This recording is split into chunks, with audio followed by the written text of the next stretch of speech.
Swayam Prabha. Digital India. Educated India.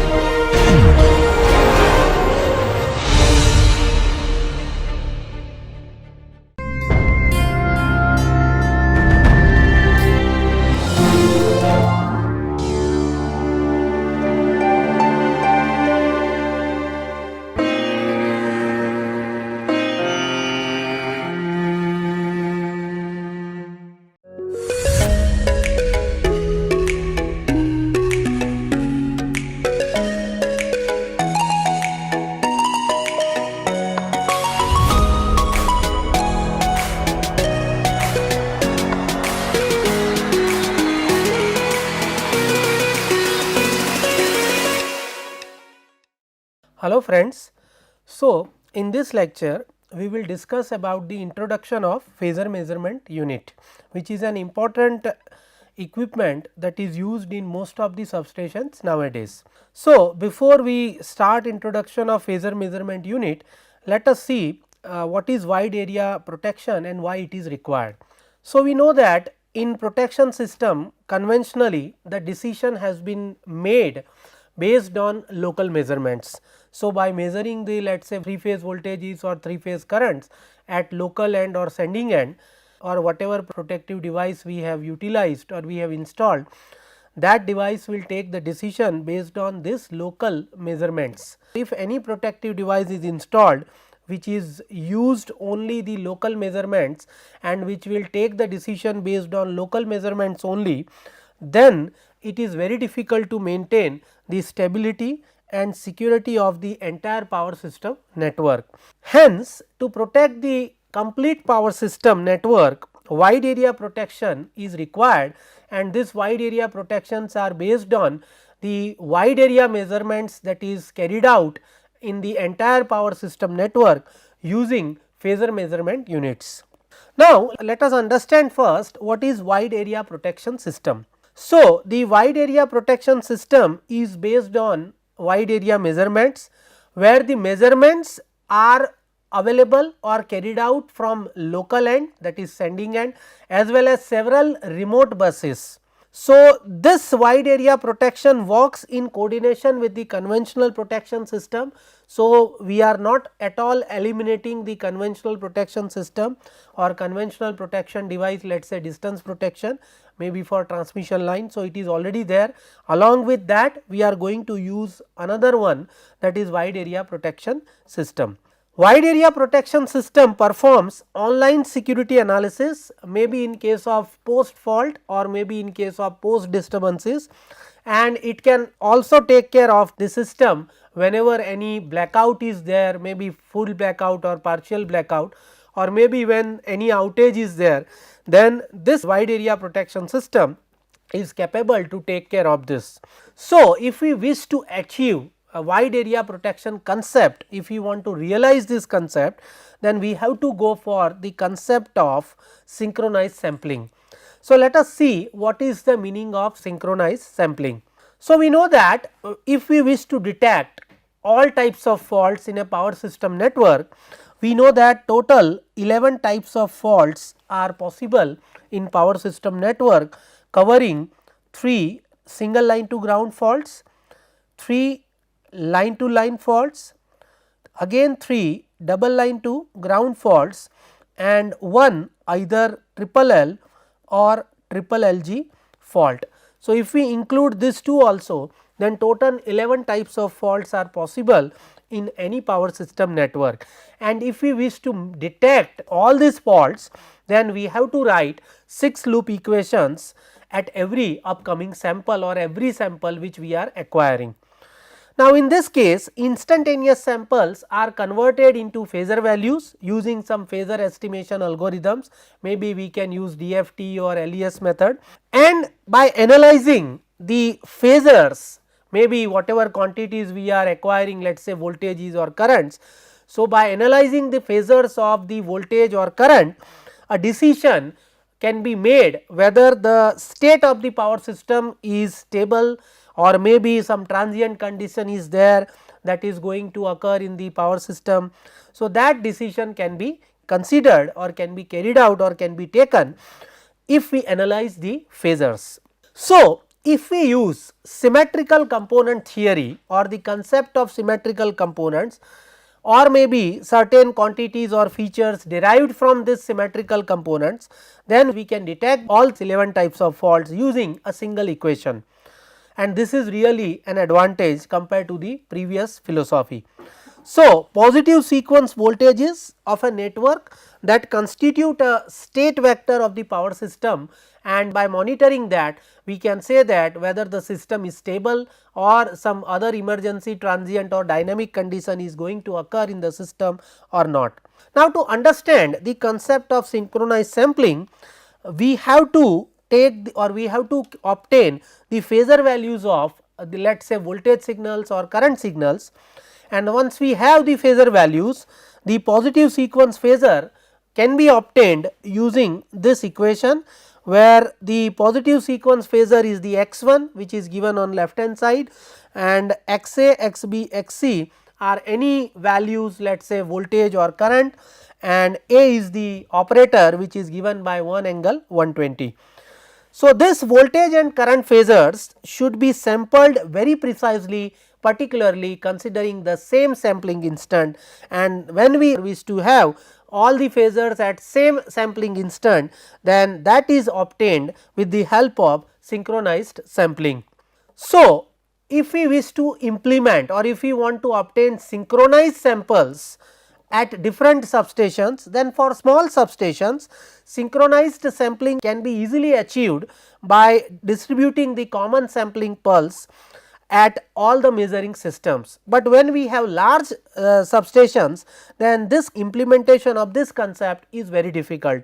So, in that case we have to go for the utilization of a device known as phasor measurement unit, which measures the phasors using the global positioning system, and it also achieves the synchronized sampling. So, let us see what are the applications of synchronized sampling. So, the technology of synchrophasor measurements that is widely used in state estimation. So, if we wish to estimate the state of the system, whether the system is in stable state or normal state or whether it is in emergency state, so that we can easily obtain. If we wish to have the concept of adaptive relaying, that means adaptive relaying is a philosophy in which the protection system is capable to adapt the changes that is going to occur in external system conditions. So, if any external parameter changes, then whatever change is required in the settings of the protective device, that can be automatically done by the relay or IED itself. So, that is nothing but the concept of adaptive relaying. It will be also helpful in case of fault and disturbance recording. So, if any post mortem analysis is required, then that can be also possible with the help of the synchronized sampling. And if we wish to monitor the state of the power system, that means for instability prediction, we can also use the concept of synchronized sampling. Now, let us consider what is PMU. So, PMU is nothing but the phasor measurement unit which measures the synchronized phasors. So, which calculates the synchronized phasors, and the output of PMU is nothing but the phasors. So, this PMUs are situated at different locations in a power system network to measure the positive sequence voltages and current with precise time synchronization. So, basically PMU is nothing but a device which takes input in the form of instantaneous values of let us say voltages and currents, and the output of this, that is in terms of phasors, and these phasors are again time stamped, that means they are taken at very precise time synchronization. And once this is done, the data whatever PMU have, the PMUs are going to transfer this data at higher level, that is maybe at a particular control center, where the comparison, evaluation and further processing on those data that will be carried out. Now, let us see how PMU measures synchronized phasors. So, PMU utilize very fast recursive discrete Fourier transform algorithm to compute the phasors. The measurements are time stamped, as I told you. with high precision at the source, so that now transmission speed of those data at which we are going to transmit from one end to other end in a transmission system, that is no longer a critical parameter for this synchronized sampling. It also uses a global positioning system to timestamp the acquired phasor. So, let us consider what is generic PMU. So, working of generic PMU is based on the philosophy of symmetrical component based digital distance relay. So, let us see what is the block diagram of generic PMU. So, if we consider the block diagram of generic PMU, you can see on the screen we have the power system network, from which we are going to acquire the secondary parameters of the currents, let us say from CT secondary, and voltage parameters from either PT or CVT secondaries. Once we have the secondary parameters from CT secondary and PT or CVT secondaries, the isolation transformer and surge protection circuit is there, and analog to digital converters are also there, and this entire unit that is known as the signal conditioning block, which we have discussed in case when we have discussed the block diagram of digital or numerical relay. Once we have the digitized value of the acquired signals from the output of ADC, that will be given to the microprocessor, and microprocessors is going to do some computations or calculations, and then through modem it will communicate these signals. This microprocessors is connected with the GPS receiver. Output of this GPS clock is given as one of the input to the PMU, and along with that separate oscillator is also required. If sometimes if GPS signal or satellite signal is not available, then using this oscillator the time of this PMU that can be fixed. So, as I told you, the analog inputs, let us say in terms of 3 currents and 3 voltages, or maybe if at one particular bus let us say 3 feeders are there, each having 3 currents. So, 9 currents and 3 voltages like that, these are obtained from the secondary of CTs and CVTs. All these 3 voltage and 3 currents, or maybe whatever values are there, are used so that positive sequence measurements that can be carried out. Now, what is the difference between PMU and the relay? So, if I have a particular digital or numerical relay, then I have to install separate for particular feeder or line. So, this relay will acquire 3 currents and 3 voltages for that feeder only, whereas if I used the PMU, then PMUs will acquire the currents of several feeders, those are connected at particular bus in the substation, and at the same time it will also collect the data of voltages, those are belonging to the buses of the substation. So, this is the fundamental difference between a relay and the PMU. Now, let us see how the conversion of input signals is carried out in generic PMU.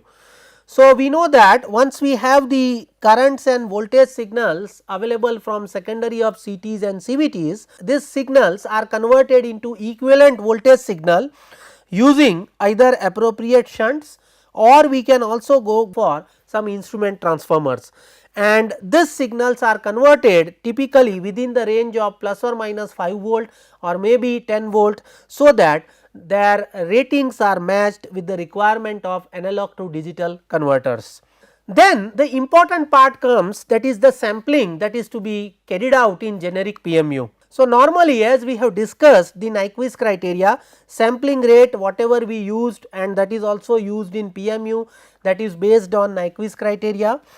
However, in most of the modern digital or numerical relays, most of the manufacturers they provide or they use the very high sampling rate, and this rate is along with the high frequency cutoff with the analog anti-aliasing filters. So, when any digital or numerical relays they use very high sampling rate to acquire the current or voltage signals, this concept is known as oversampling. However, there are certain advantages of oversampling of the filter, and the main advantages are remains immune with reference to aging and temperature variations. So, there is no effect of this. However, whenever we use or whenever we acquire the signals with very high sampling rate, means whenever we use oversampling, then this is always followed by digital filters known as digital dissemination filters, which converts the sample data to a lower sampling rate. So, that this digital anti-aliasing filters that can be easily connected or concatenated with the analog anti-aliasing filters. Now, let us see what are the typical sampling rate given by most of the PMU manufacturers. So, normally the sampling clock is phase locked with the GPS clock pulse, and that is why time stamping is carried out. The normal sampling rate that is given by most of the manufacturers, that is 12 samples per cycle, and it may go up to let us say 96 or 128 samples per cycle. And we know that higher the sampling rate, we will have better accuracy, but at the same time we have to go for more computation. So, we have to again estimate between these two things. Now, let us see what is GPS or global positioning system. So, in 1994, 24 satellites were installed in the sky, and these satellites are arranged in 6 orbital planes from each other by 60 degree with an inclination of about 55 degree with reference to the equatorial plane. So, you can see in the figure that different orbits are shown here. You can see this is the orbit 1. So, this has one orbit, and you can see when I say this orbit, then here in this orbit you can see 4 satellites are there. So, similarly you have different orbits, 6 orbits are there. In each orbit you have 4 satellites. So, total 24 satellites are covered in this orbital plane, and these satellites have an orbital radius of 16,500 miles, and that will go around twice in a particular day. So, these satellites are arranged in such a way that at least 6 satellites are visible at most locations on the earth, and often as many as 10 satellites may be available for viewing. So, synchronization using this global positioning system that provides continuous precise timing of the order of almost 1 microsecond. So, this PMU will use this satellite as an external input from this GPS, and so that time synchronization can be effectively done with a precise timing of almost 1 microsecond. Now, let us see what is the arrangement in global positioning system. So, normally a GPS receiver clock that is used or as an external device, and the output of this GPS clock is connected to the PMU. So, you can see in the generic PMU diagram here the output of this GPS clock that is given as an input to the PMU. So, this signal is externally given as an input to the phasor measurement unit or this PMU device. Now, the clock that should be equipped with a precision of internal oscillator. So, I told you that normally GPS signal is available from the satellite and it is given as an input to the PMU, but somehow let us say if I assume in worst case this satellite signal is not available from GPS, then this internal precise oscillator that is used, which is again capable to take care of when satellite signals are not available as an input to the PMU device. So, using that we can effectively maintain the accurate time in the absence of satellites or in the absence of signal from the external unit. Now, let us see what is the accuracy of global positioning system. So, the pulse as received by an receiver on earth, that is coincident with all other received pulses to within 1 microsecond. In normal practice, much better accuracies of synchronization of the order of let us say few hundreds of nanosecond that can be realized if we consider the accuracy of GPS.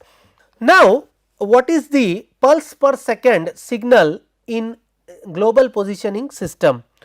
So, we know that GPS satellites keep accurate clocks, and this will provide 1 pulse per second signal, and this signal is given to the PMU. The same signal is utilized by all the PMUs which we have installed. So, let us say if we have system like this, and if we have installed, let us say, the PMUs at this bus, and other two buses, then what is the meaning of this? That GPS clock signal is given to all the PMUs that is installed in a particular system as an input. So, that we will have the time stamping of all the signals acquired by this PMUs. So, the time they keep, that is known as the GPS time, and this time does not take into account the earth's rotation. This is also very important point we need to remember. Now, what are the corrections required in GPS time? So, the corrections to the GPS time are made in the GPS receivers to account for the difference of leap second correction, so that the receivers provides the coordinated universal time clock. So, this clock is very important as far as the GPS is concerned. So, whatever corrections are required, that is to be carried out, and so that output of the receivers that will take care of all these errors, and finally, this signal, that is coordinated universal time clock signal, is available from the GPS, which is given to the all the PMUs available or installed in a particular network. Now, let us see what is the function of microprocessors that is available in a generic PMU. So, the function of microprocessor unit or block is that it calculates the positive sequence estimates of all the currents and voltage signals. So, we know that as an output it will give phasors. So, the processors have some algorithm, as I told you, the very fast discrete Fourier transform algorithms are available, and using that this phasor values are calculated, and positive sequence estimates of all the acquired voltage and current signals, that is given as an output of this. Certain other estimates, if it is required, let us say frequency we required as an output from the PMU. Sometimes let us say we also need the rate of change of frequency, because we know that if we have installed the PMUs, and we know that in particular network or region, if let us say some island is formed, then in that case change in frequency is very important. So, that we the operator can know that okay, there is some phenomena is going to happen and island is formed. Now, operator has to take certain measures based on reduction in the frequency. So, that is why df by dt signal as an output from PMU, that is also available, and PMU will also provide this as another additional output whenever it is required. This microprocessors in a generic PMU also creates timestamp from two of the signals derived from the GPS receiver. So, the timestamp identifies the identity of the universal time clock second and the instant, defining the boundary of one of the power frequency periods. So, finally, the timestamp measurements which are available from the PMU as an output of PMU, they are transferred to the communication link through suitable modems. So, you can see that when we saw the diagram of this generic PMU, so in that we have discussed that output of this PMU, that is time stamped signals of voltages and currents, that is transferred or that is given to the communication channel, and that is again passed through suitable modems, so that that can be further transmitted at different ends. We will discuss later on hierarchy of PMUs, in which we will see that the output of each PMU that is given to the its upper device known as the data concentrator. So, in this lecture we started our discussion with the concept of wide area protection, and we have discussed that if we wish to achieve wide area protection for any system or network, then we have to go for wide area measurements, and wide area measurements we can obtain by two ways, either we can go for unsynchronized sampling or we can go for synchronized sampling. So, the best option is we can go for synchronized sampling, and synchronized sampling can be easily achieved by synchrophasors, that is nothing but the PMUs. So, we have started our discussion with the what is PMU. So, PMU is nothing but the device which acquires the signal, let us say current voltage, and it gives the positive estimates of those signals in phasor forms, and additionally PMU is also capable to give you some other estimate like frequency, rate of change of frequency, and those signals are again transmitted at the higher order or higher level to the data concentrator using some modems. So, in the next class we will discuss more about the hierarchy of phasor measurement systems. Thank you.